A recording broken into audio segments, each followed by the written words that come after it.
Okay, the next part of the Shema that we're dealing with, and we're going to explain, is we said Shema Yisrael Hashem Elokeinu Hashem Echad. We said our Baruch Shem Kavod Malchuso Le'olam Va'ed. And now we come to the first paragraph of Shema. And this is the paragraph of Ve'ahavta that we are all familiar with, which Ve'ahavta is Hashem Elokecha, that you should love Hashem your God b'chol levavecha, with all of your heart, or b'chol nafshecha, with all of your soul, v'chol meyodecha, and with all of your means, as we're going to see.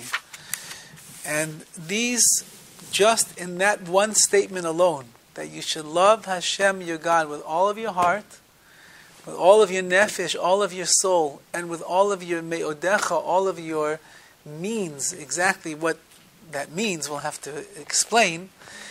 These few ideas could probably take us weeks upon weeks and months to explain properly. We'll try to go along as best as we can to bring out some of the deeper understandings over here, because it's intrinsic in our understanding of how Shema is working, what we should be thinking about.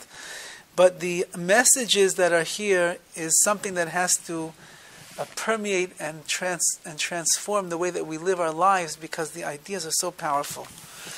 So, the first idea over here is that there is a mitzvah, a positive commandment in the Torah for a person to have ahavas Hashem, to love Hashem. This is a mitzvah that the Torah says, like it says, V'yafte es Hashem Elokecha, you should love Hashem your God. And this mitzvah, if you look inside the Torah, you'll find that it's repeated several times throughout. There's a great concept in our Yiddishkeit, in our Torah, which says part of being a Jew is learning how to love and express that love of Hashem. And that's right after we're makabel, right after we accept upon ourselves the yoke of heaven, right after we see that to live with the words of Shema throughout the day, it makes a whole different experience of life, as we explained. So then the next step in our ladder of ascension in getting closer to Hashem is, now I'm ready to recognize that a great part of my life is expressing the ahava, the love that I have of the Ribbono Shel Olam. So the Chavetz Chaim said that if a person would say the words V'yaftes Hashem Elokecha in the Shema, he would say these words every morning and every night, and it looks like he's doing a very wonderful thing. He said, "Look, Hashem, I love you so much." Yet he doesn't really feel any love towards Hashem. His heart's not overflowing with joy that he has because he's a member of Klal Yisrael. He doesn't appreciate or value all the amazing things that HaKadosh Baruch Hu does for him in his life. So then it's just like offering up lip service, and it's really tantamount to lying to Hashem. If a husband and a wife are not getting along, and it's a rocky road, and there's really no reason why they should love each other after all of the rocks and the pitfalls that they've fallen into in life, and the husband says, honey, I love you. You're a liar. Why are you screaming and yelling at her? Why are you making her cry? Why are you being mean to her? Why are you being rude to her? I just received a call the other day. A woman tells me, my husband, he doesn't understand. He doesn't understand how mean he is to me. Well, what did he do? She tells me this, and he doesn't understand. So now he's going to turn around after he puts her down and he makes her feel like a shmata. By the way, dear, I love you so much. You're lying. If you love somebody, you treat them in the right way. So if I love the Ribbono Shel Olam, I love HaKadosh Baruch Hu with all of my heart and all of my soul and all of my means, so that means it's got to be in my heart. The lips, what I'm saying, have to be a reflection of the heart that is behind it. Otherwise, says the Chavetz Chaim, it's tantamount to lying to Hashem when we say these words. So the only way that we're going to be able to do it properly is if we begin to learn why it is that we should love HaKadosh Baruch Hu so much. So let's go piece by piece through this prayer of Ve'ahavta, this first paragraph that we have in the Kriya Shema, and we'll see some fascinating insights and ideas. The first thing that we say is that you should love Hashem Elokecha, your God, b'chol levavecha, with all of your heart. You have to love Hashem with all of your heart. And Rav Schwab writes over here that the first concept and idea that a person has to really come in contact with when they want to be able to express their ahava, their love of Hashem, is that you must know that Hashem exists. And you have to know who Hashem is. Like the Rambam himself, when he speaks about the mitzvah of Amunah, believing in Hashem, he doesn't explain it as that there's a mitzvah lahamin, to believe in Hashem. He explains it that there is a mitzvah and an obligation lada'as, to know Hashem. Because the only way in which a person is going to be able to build up their amunah, to build up their faith in Hashem, is if you know who Hashem is. I can't believe in someone that I don't know. I can't believe in a God that I'm not aware of. Meaning Judaism is not predicated upon blind faith. Whoever said that to be a Jew means that you just go through life blindly and you believe in Hashem, they don't know what Yiddishkeit is all about. Yiddishkeit and the Torah obligates us to spend our effort and our time in our life getting to the core of who Hashem is, understanding the concepts and the ideas of the Torah the best that we possibly can, and then we can believe, and then we can perform the mitzvahs in the right way. So the first level of achieving Ahavas Hashem, the love of Hashem, is you have to know who you're loving.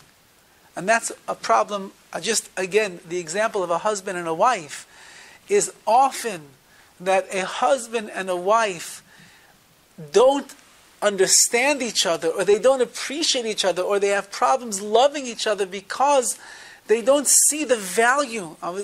Just recently, I was with a couple, and the husband is giving his list of complaints about his wife. The whole list, the whole spectrum and the gamut. And I'm thinking to myself, this is what you're complaining about? You're complaining about the most nonsensical things in the entire world, and that itself is putting such a pressure on your heart, you can't express your love to your wife anymore. For that? And then the wife, of course, she has to come up with her own list of complaints about the husband, and each one is less founded than the one that she says before. For that is what you're arguing about? Are those the things?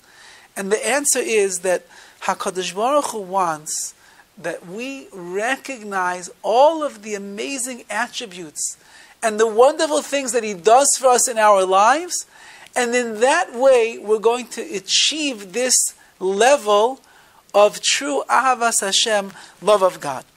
And as Rav Schwab explains over here, that you can't love an idea or a philosophical concept. Yes, there's a God and He runs the world and He's omniscient. That's nice. That's a beautiful thing. And those are all ideas and concepts that we have to have. But if you really want to love Hashem, Hashem has to become something that is real in your life. And the only way that it becomes real is the more that I'm able to recognize and acknowledge and live where I see HaKadosh Baruch Hu's hand, I see Hashem involved in my life, then it becomes tangible, and then I'm able to transfer that into Ahavas Hashem, the love of Hashem. So that means that Hashem created each of us. He relates to each of us. He's watching over each of us. He's guiding the steps of man in each and every way. And therefore we have this concept and this recognition and this insight into Hashem, which allows us to be filled up with Avos Hashem.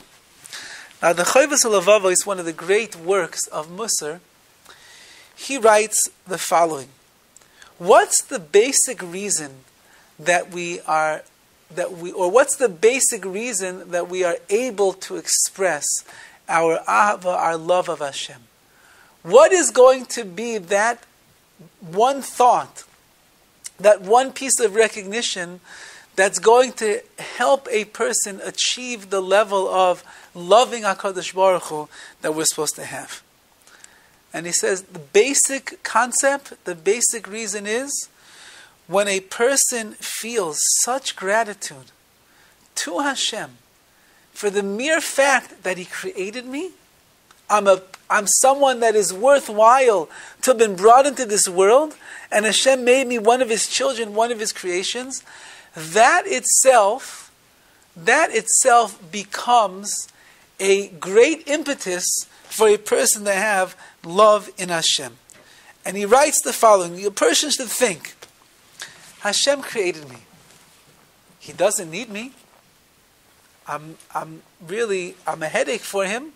I do all these things that just cause Hashem a lot of pain, but He put me in this world anyway, and He gives me life, and I can breathe, and I can see, and I have a family, and I have a roof over my head, and I have money in my pocket. He doesn't have to give me all these things, and yet He does give me all these things. And even though that the world existed before I was here, and the world is going to exist after I'm here, but there's something valuable about me that Hashem decided, I want to create you.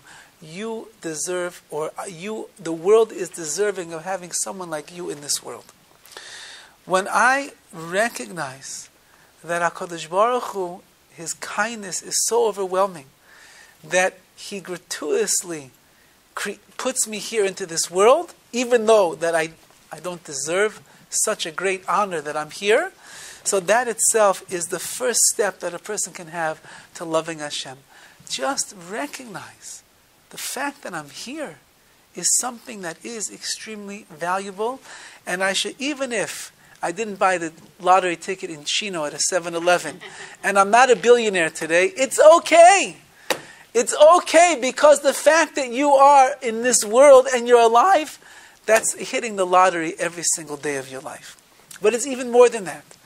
And that is, not only am I gracious to HaKadosh Baruch Hu that He created me, and that I can eat, and I can sleep, and I can earn a living, and I can have a family, and all of these wonderful things, but more than that, as we've spoken about many times, He made me part of Klal Yisrael. That's something that not every single person in this world can claim. He could have put me in Tijuana, and I could have the future presidential candidates saying whether or not I deserve to come over the border or not come over the border. He could have. He could have put me somewhere in Scotland, and I'll be wearing a skirt and playing the bagpipes. He could have done that. But HaKadosh Baruch Hu said, you know what? You have a neshama that's going to be a Yiddish neshama, a Jewish neshama. I'm going to bring it into this world, and I'll give you Torah, I'll give you mitzvahs, I'll give you a wonderful community, I'll give you places to go to grow and to get closer to me. For that, HaKadosh Baruch Hu, how indebted am I to you for that which you have given me? I love you for that, Hashem. Somebody does things for us, they give us gifts, they give us presents. You like them better when they give you a present. The Bubby and the Zaidi, they come over and, my grandfather used to say, don't tell your parents. Yeah, $20, don't tell grandma, don't tell grandma. Then grandma comes, don't tell grandma. I love my grandparents. Oh, look how nice they are. I'm a 9-year-old, 10-year-old kid and slipping the $20 bill into my hand. Don't tell anybody. I get it twice that way. It works out great. Okay, someone gives you a gift. You're very gracious to them. You're very thankful to them. You like that person better. When we recognize all of the gifts in our life that HaKadosh Baruch Hu gives us, how could we not love Hashem? And the next thing is that He's saying over here is, true, you're a human being, and true that you were created, but think about what kind of a person you are. You're a Jew. You're a member of Klal Yisrael. There's no greater covet, no greater honor or glory that a person can have in this world than to be created a Jew. And then he says, but even more than that. So Hashem put you in this world, and He made you a Jew. He gave you Torah, mitzvahs, all these wonderful things. But what the purpose of all of that Torah and all those mitzvahs that you're doing? What's all the chesed for? Why are you working on your midos, on your character, becoming a greater person? What's all that for? For one reason. It's to get you to the ultimate level of pleasure and ecstasy in the world, which is not here, in Olam Hazeh, in this world. It's to make you a certified, powerful, strong member of Olam Haba, of the world to come. HaKadosh Baruch Hu has done everything for you in order to carry you into the next world, where you are going to have the greatest joy and pleasure a person could imagine, which is going to be what we call Devekus, being clinging and close to Hashem. So HaKadosh Baruch Hu, I love you, you made me. I love you, you made me as a Jew. But I love you now even more because everything you did was for an ultimate goal and purpose, and that is to take me from here and transfer me and transport me into Olam Haba, into the world to come, where when I'm there, I'm going to have such a closeness and such a spiritual experience. There won't be anything in the world that could possibly compare. And you've given that to me. You didn't make me like all the other nations of the world. You didn't make me a dog. You didn't make me a cat. You didn't make me a crazy ISIS person who's mashug in his head every single moment. You made me a Jew. A Jew that has Torah and has mitzvahs in my life.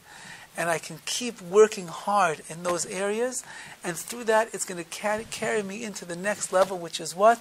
Which is going to be Olam Haba after 120 years. And that will be the ultimate happiness that a person could have. So what do I see? Look how indebted I am to Hashem. He made me for a reason. He made me for a purpose. He gave me something to wake up to every single day. There are people that wish they didn't wake up. In the famous story with the Klausenberger Rebbe. Klausenberger Rebbe, after the war was over, he survived Auschwitz and other camps miraculously. The man, I believe, if you read the stories properly, he never broke Shabbos, he never broke Yom Tov, he never put anything treif in his mouth. All the years that he was there, he was a tzaddik, and his chassidim that he had in the camps with him, they protected him. They saw that he wanted to live in a certain way. There was one story that he was supposed to work on Shabbos, and he refused. And the Nazis were very, very cruel to him, and they told him, you're a Yid, Jew, whatever, if you don't work, we're going to beat you, we could kill you. So the Hasidim that were there, they didn't want him to have to work. So he wrapped up his head in some kind of a bandage, and he stood in the corner all day, and the Nazis said, what's the matter with this man? So they said he got some very bad infection in his mouth, and his mouth is hurting him so bad he can't do anything. But they told the Nazis, don't worry, we'll work double so to make sure. And the Nazis let him off the hook. That's how it was. But the Klausenberger Rebbe, the war was over, and shortly after the war was over, they were in the DP camps. It was the first Yom Kippur of their life since the war was over.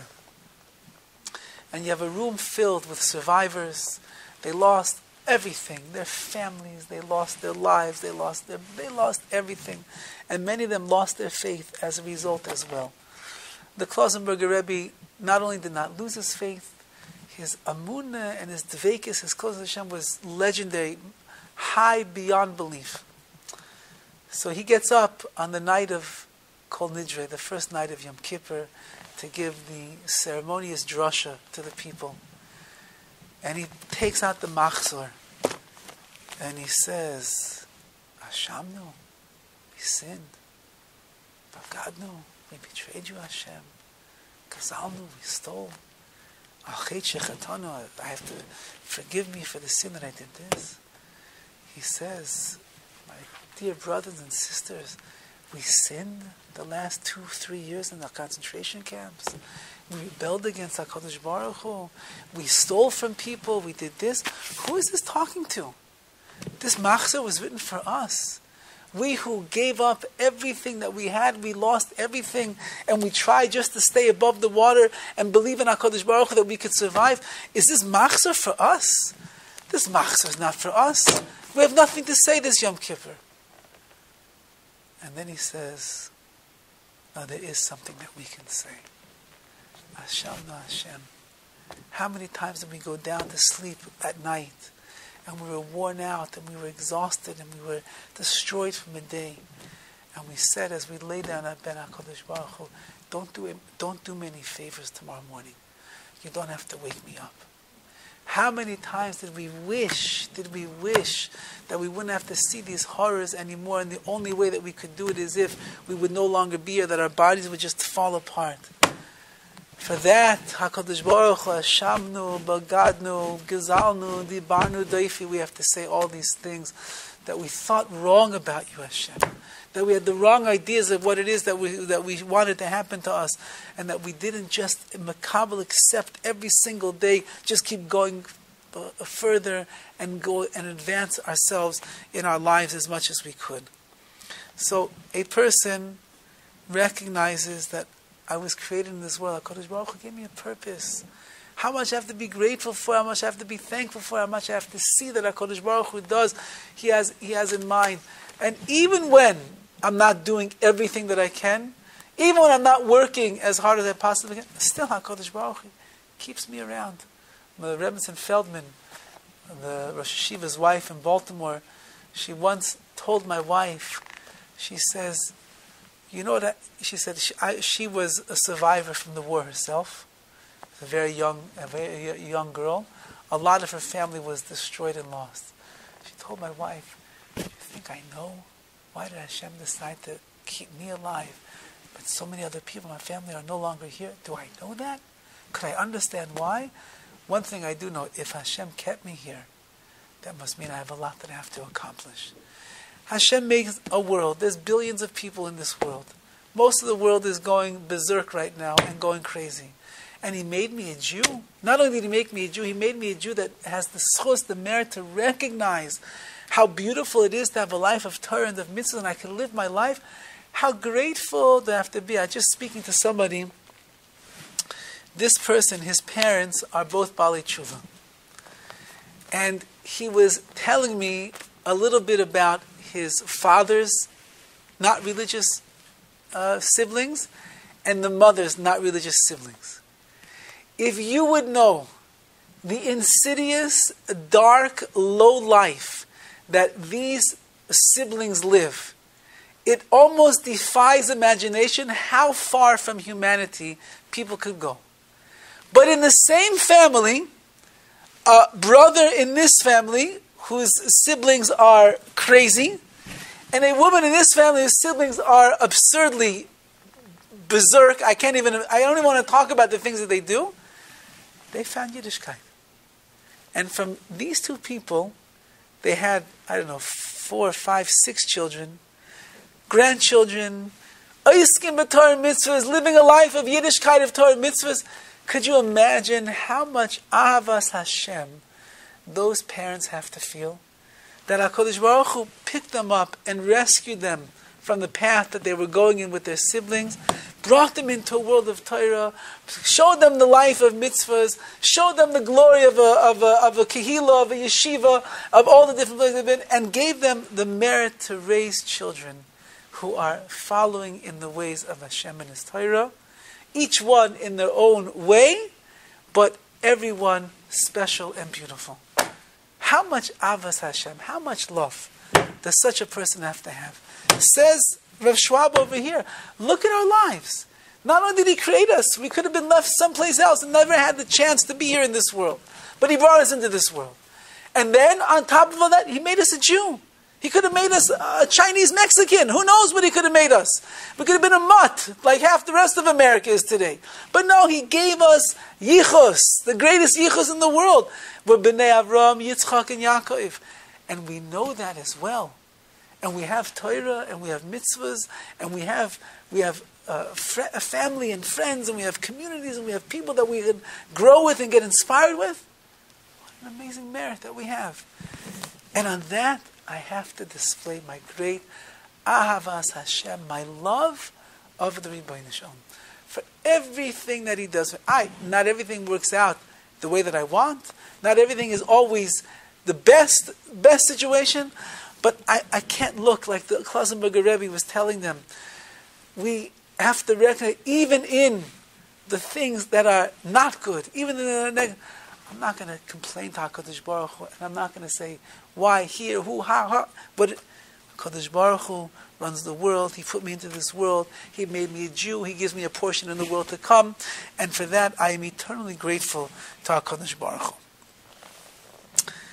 Now, the famous Gemara tells us, it says in this verse over here, which we say in our Shema, V'yaftes Hashem l'kecha b'chol levavecha. You should love Hashem your God with all of your heart. Now, if you look in your siddur, you'll notice that this word is not really spelled the proper way, levavecha, your heart. How should you really spell the word your heart in Hebrew? Should be Lamed Beis Chaf. Libecha should be, you should love HaKadosh Baruch Hu bechol libecha, with all of your heart. Why is it bechol levavecha, with all of your heart? And there's two letters, extra letters over here, because Chazal teaches in the Gemara, it's coming to inform us of a very important point.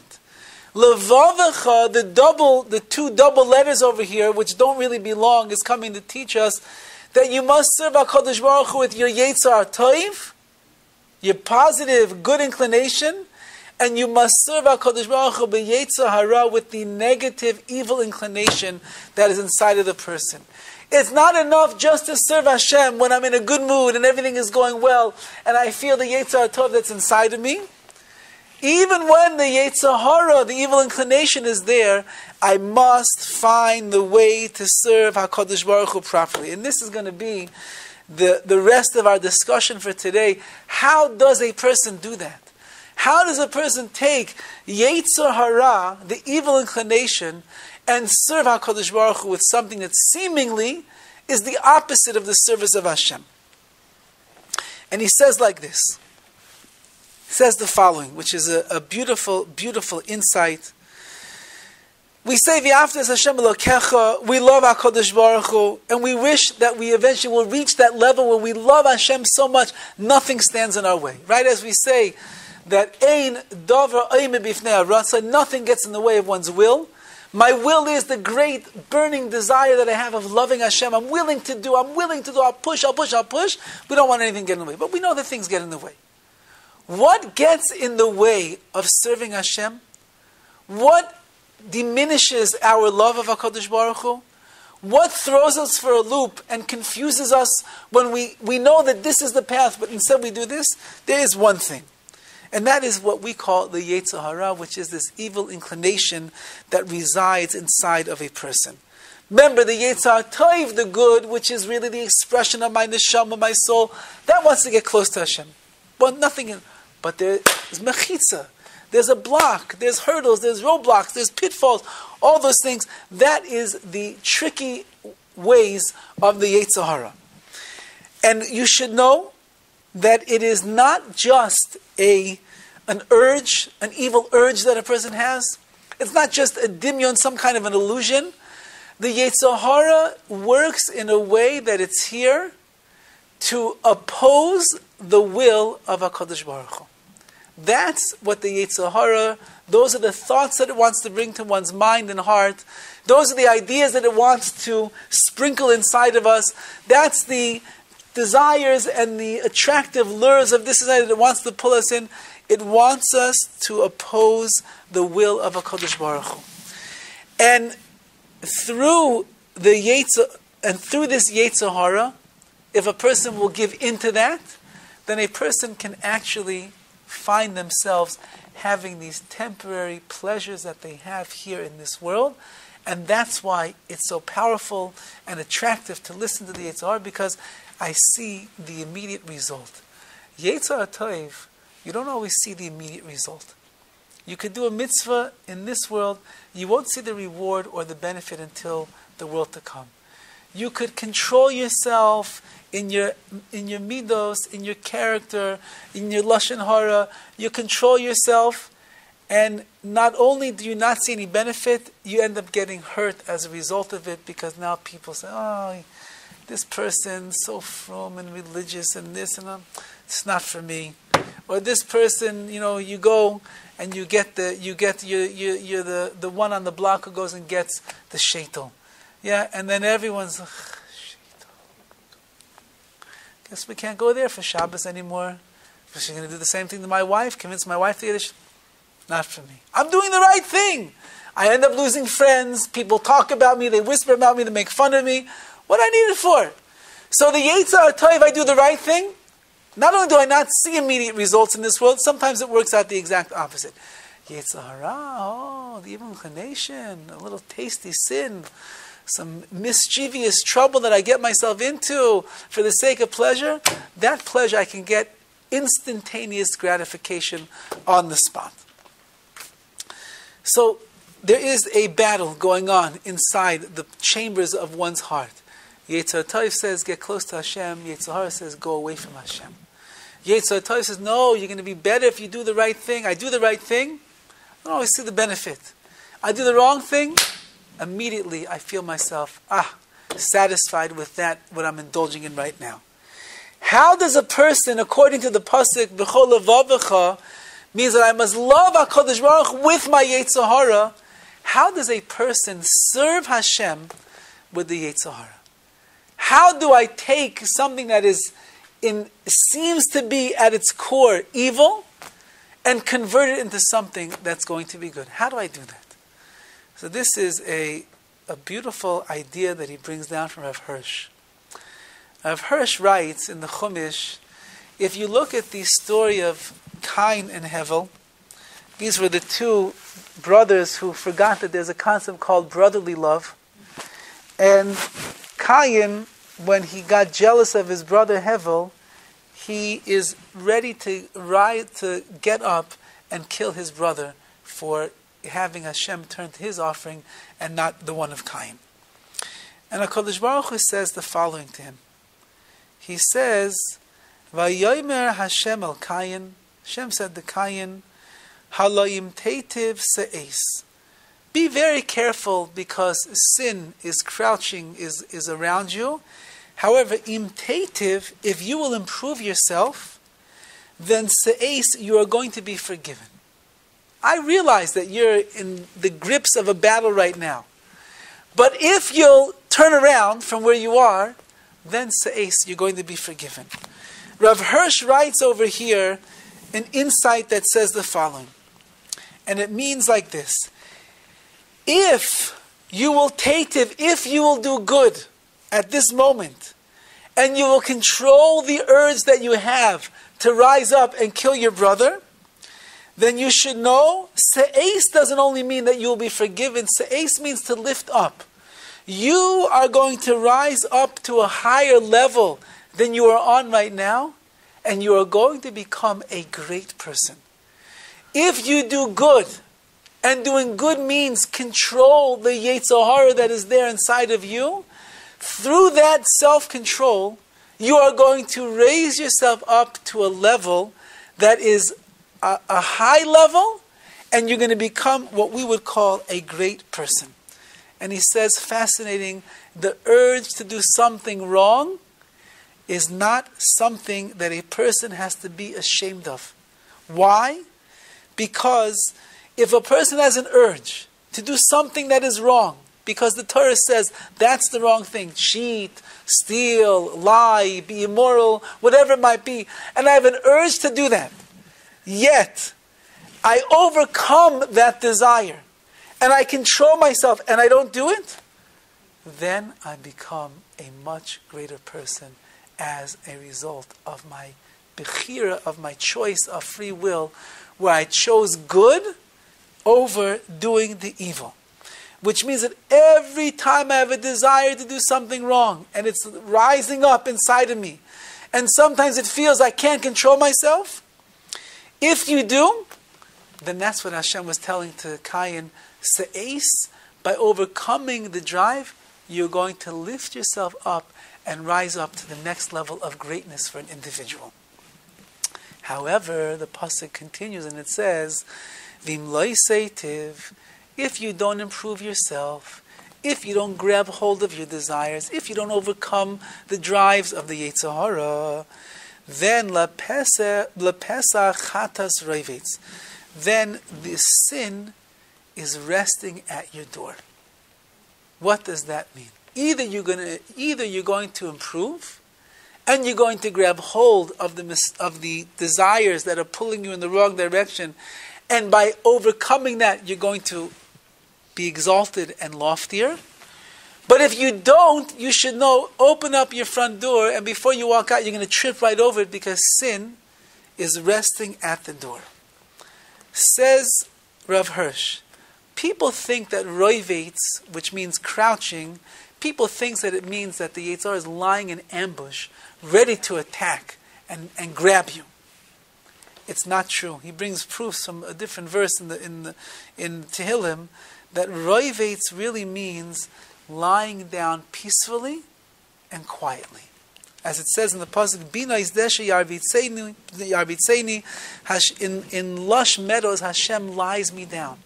So roivetz, when it says, if you don't improve, you should know sin is peacefully lying down at your front door. What does that mean? And he explains the following. That is, that the Yetzer Hara is not really our deadly enemy. Rather, HaKadosh Baruch Hu created this force for the purpose of being subjugated by man.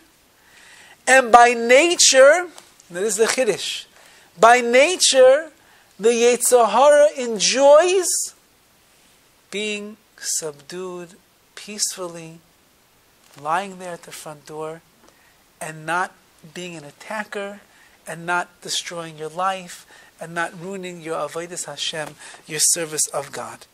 He prefers to be under the control of man, rather than to be out of control, and man lose all self-restraint because of the power of the Yetzer Hara. Like a very famous concept in Chinuch Habanim, in raising children. Children need boundaries.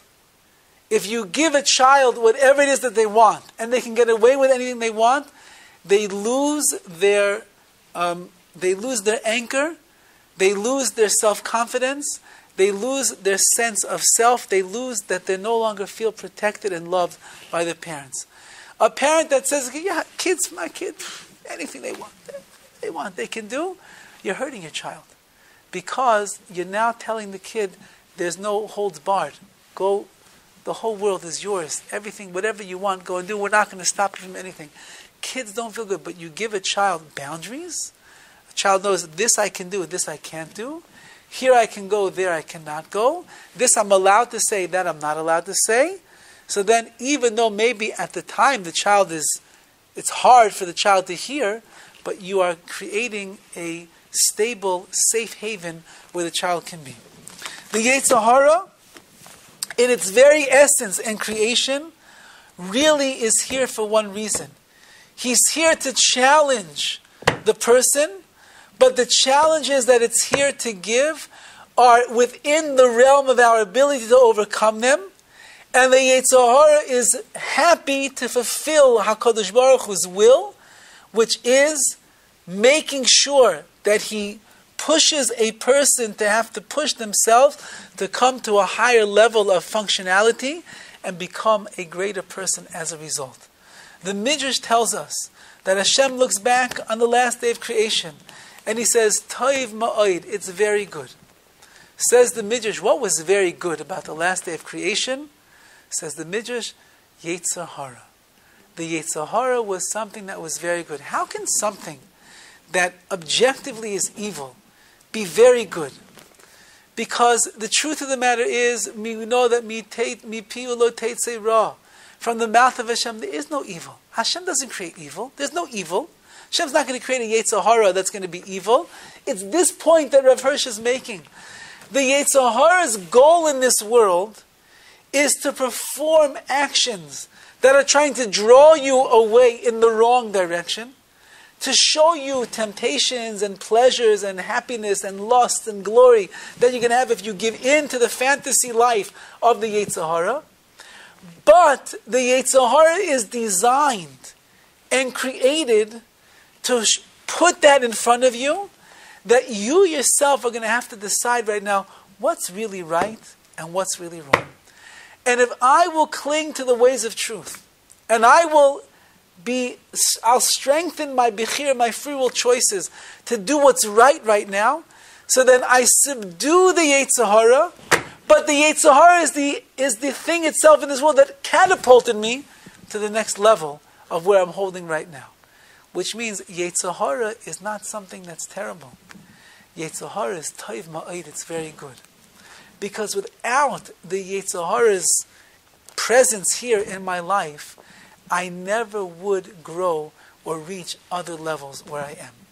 And that's what it means over here, to serve HaKadosh Baruch Hu b'chol levavecha, with all of your heart, not only with the Yetzer HaTov, with the positive inclination that a person has, but also with the Yetzer Hara, with the evil inclination that is there, recognizing the more that I rule over it, the more that I control it, the more that it's just lying there peacefully because I've mastered this part of my Yetzer Hara, and I can use it to keep building myself up again and again and again. That is this ultimate display of Ahavas Hashem. When I take what could be negative, when I take what could be evil, just like we find by the Hasidim very often, their dress, their mode of dress, is sometimes for a reason because in the town where they lived, when they were in Europe, they were forced to dress in a different way because they wanted to be, the Goyim wanted to point out that they were Jews. The shtreimel that the Hasidim wear, this fur hat that is on their head on Shabbos and Yom Tov, the reason that they wear it is because they were forced in this particular town that they had to put this animal, whatever it was, on top of their head to show we're different than everybody else. It's okay, you want to take something negative and make us feel better about it? We're going to be machabed it. We're going to give it honor. We're going to use it for our Shabbos. And now in the world of shtreimels, for thousands and thousands of dollars are being spent, as much as ridiculous amounts of money are being spent on shaitels, so even more so are being spent right now on shtreimels. They have to have custom made that it looks exactly the right way. You can't tell the part of their everything. But they took something negative and they raised it into something that's positive. Says Rav Hirsch, and this is the way we're explaining this midrash as well, you take something that appears to be so negative, the Yetzer Hara, it's our enemy. He waits to get us, he waits to kill us. The only thing he wants to do is to destroy our lives. That's part of his goal. But underneath the surface is, he wants to really fulfill the will of Hashem. And the will of Hashem for the Yetzer Hara is that he should come, try to trick us, try to tempt us, try to ambush us, try to deceive us, yet I myself am going to look at him in the right way and say, if I will overcome this struggle that is coming in my direction right now, I'm going to go up and be lifted over, and se'es, just like Cain had the ability to go up from where he was, he's going to reach a new level. And this is real Avas Hashem. Real Avas Hashem is where I take every aspect of myself, even that which looks threateningly negative in my life, and I convert it into something that can be used for the service of Hashem. That's the koyach that we have with it ourselves, and it comes the more that we recognize why we are here, the more we're going to be able to do that. And this brings us also into the idea over here that we do have something called bechira, we have something called free will. The bechira, the point of our free will, it resides inside of our hearts. That's where the Yetzer Hara and the Yetzer Tov, that's where it's battling. And the b'chol levavecha, that with all of my heart, HaKadosh Baruch Hu, I love you. We should love HaKadosh Baruch Hu for the struggle itself. We should love Hashem because He gives us the ability to struggle through making decisions in our life. Because it's only through the struggle is a person, as we just pointed out, going to be able to become greater in this world. So although sometimes that internal struggle that is battling back and forth inside of me, it's not easy. Nobody ever said that it is. But as we know, Hashem will never ever give me a test that I can't overcome. He would never give me a Yetzer Hara that I can't deal with. He would never give me a battle that I'm unequipped to be able to defeat the enemy.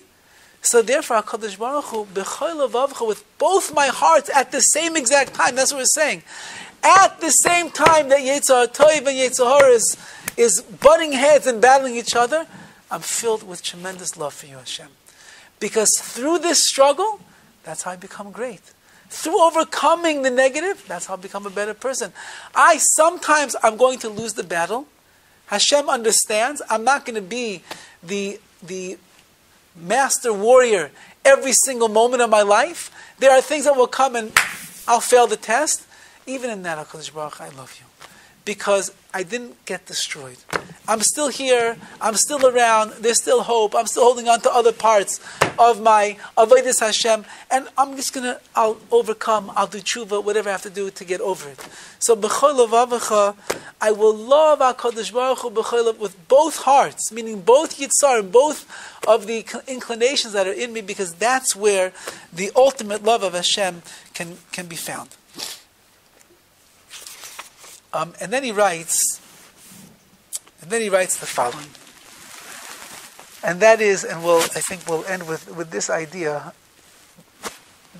the highest level of bechira, of free will, that a person should want to achieve.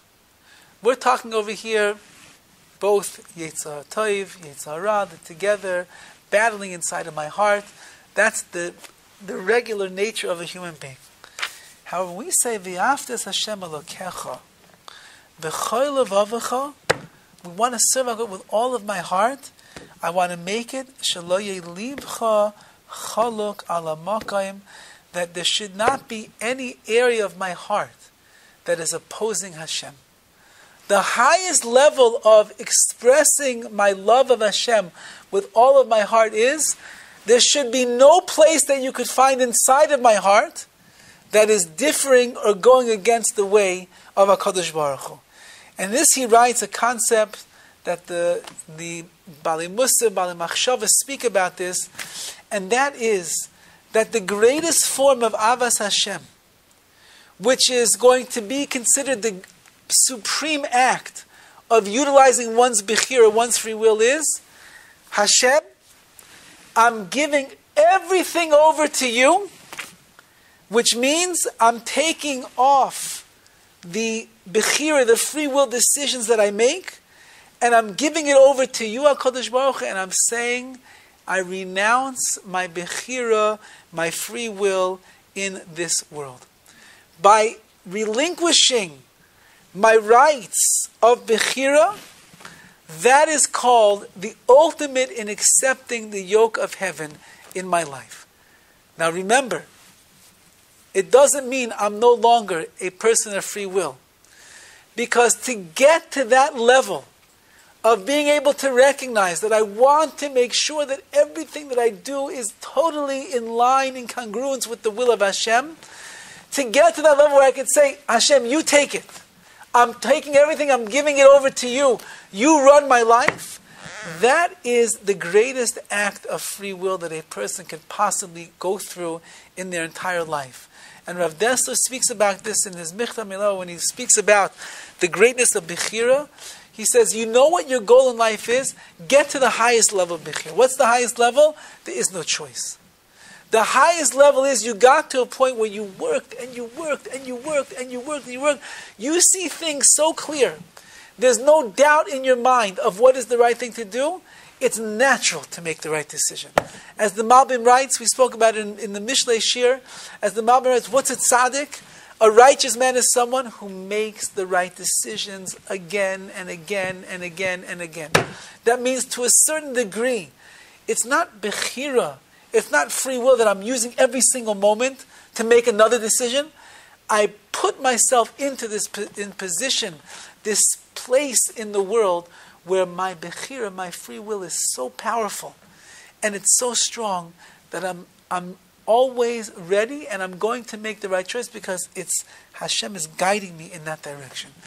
That's b'chol levavecha. If you want to know what the highest level is, there's stages. B'chol levavecha, I recognize I have Yetzar Tov, the good and the bad inclination inside of me. And the bad inclination is going to be fighting against me all the time. And I have to now take the negative inclination and I have to raise myself up to do what's right now. So I'm going to, through the negative, raise myself. I'm using both the Yetzar Ra and the Yetzar Tov and I'm serving Hashem. The other one is to recognize while I'm going through the struggle itself, that's why I express my love Hashem. The fact that I'm able to struggle, that is Avas Hashem. And the highest stage, which we're saying over here, is that I want to get to the point where I love HaKadosh Baruch Hu so much. There's no questions in my mind of what's the right thing to do.